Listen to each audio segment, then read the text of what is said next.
다양한 실제적 방법과 활동들을 활용하셔서 ADHD 때문에 근심하지 마시고 ADHD 덕분에 화합하고 가족 모두가 생기 넘치게 되는 변화를 경험하셨으면 합니다.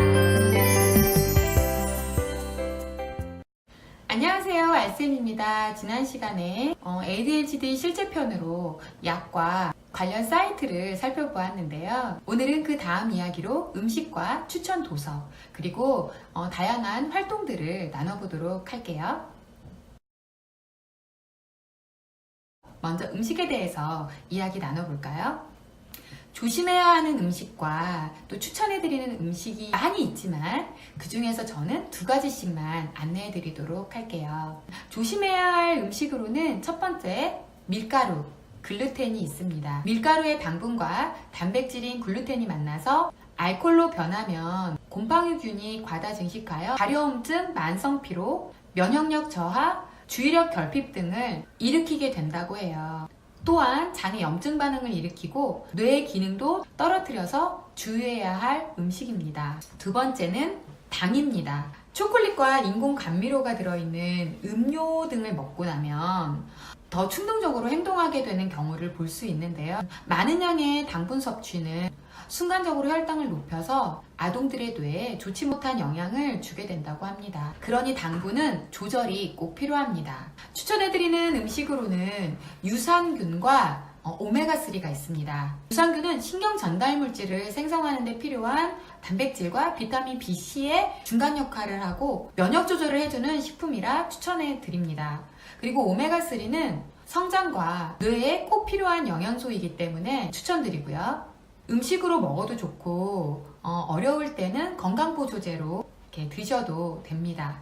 그리고 참고하면 좋으실 도서를 안내해 드릴게요.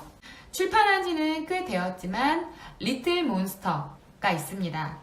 이 책은 특수교육 교수인 저자 로버트 저겐이 24살 때 자신이 ADHD라는 것을 알게 되는데요. 그동안 자신이 왜 이렇게 힘들었는지를 이해하게 되는 내용이에요. ADHD의 장점과 강점을 이용해서 사회생활을 터득해가는 방법들이 안내되어 있습니다.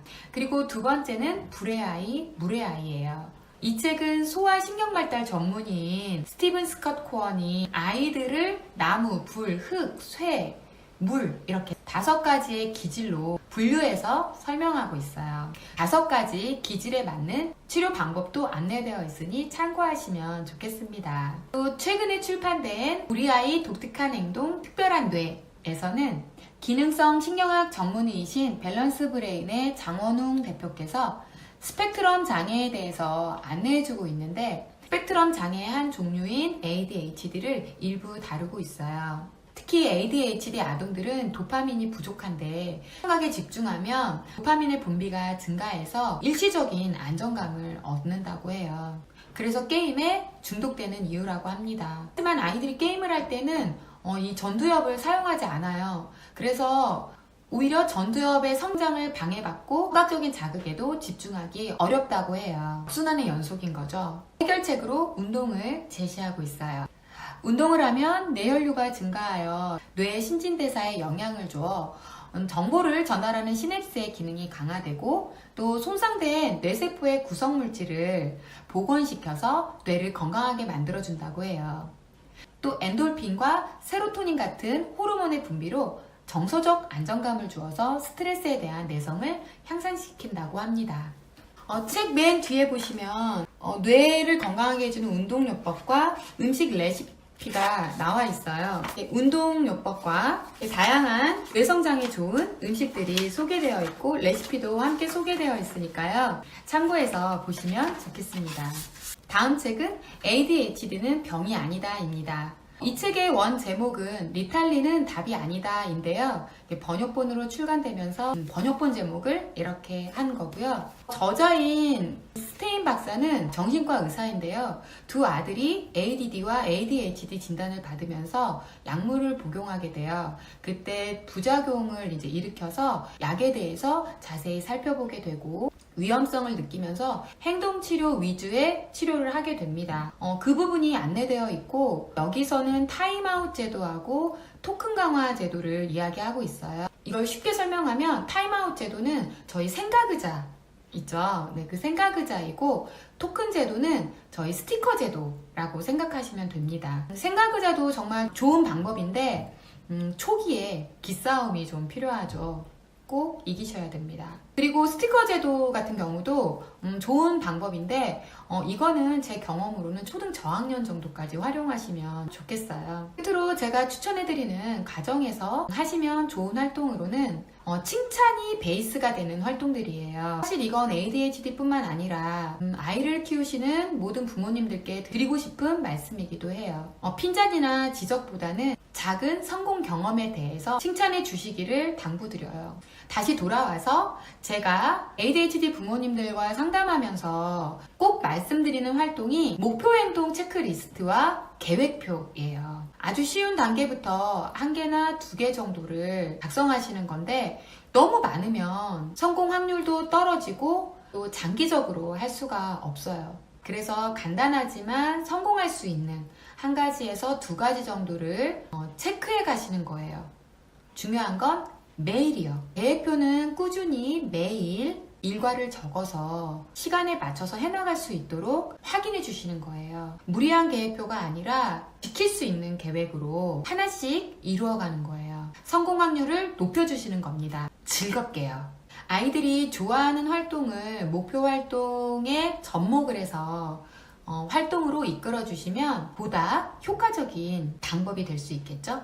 그 외에도 가정에서 할 수 있는 간단한 놀이 활동으로는 집중력 향상과 두뇌 개발에 좋은 미로 찾기나 퍼즐, 도미노, 직조 짜기, 바둑, 오목도 좋고요. 청기백기 게임, 점 이어 그리기, 패턴, 숫자 이어 그리기, 숨은 그림 찾기 등 다양한 놀이 활동들이 있습니다. 가정에서 놀이처럼 즐겁게 활용해 보셨으면 좋겠어요. ADHD 아동들의 장점은 에너지가 많고 하고 싶은 일을 해보는 거예요.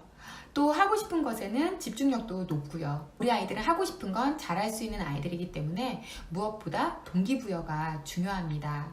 올해도 춤추게 하는 칭찬으로 동기를 부여해 주셔야만 오랫동안 끝까지 해낼 수가 있어요. 그것도 좋은 성과로 말이죠. 그러니 시간이 걸리고 좀 더디더라도 믿음을 가지고 아이들을 격려해 주시면서 스스로 할 수 있도록 기다려 주세요. 그리고 그 결과를 꼭 칭찬해 주세요.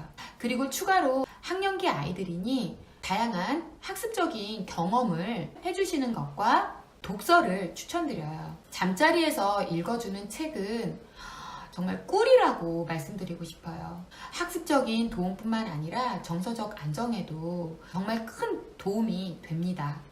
꼭 해보시기를 강력 추천드려요. ADHD의 핵심은 신뢰입니다.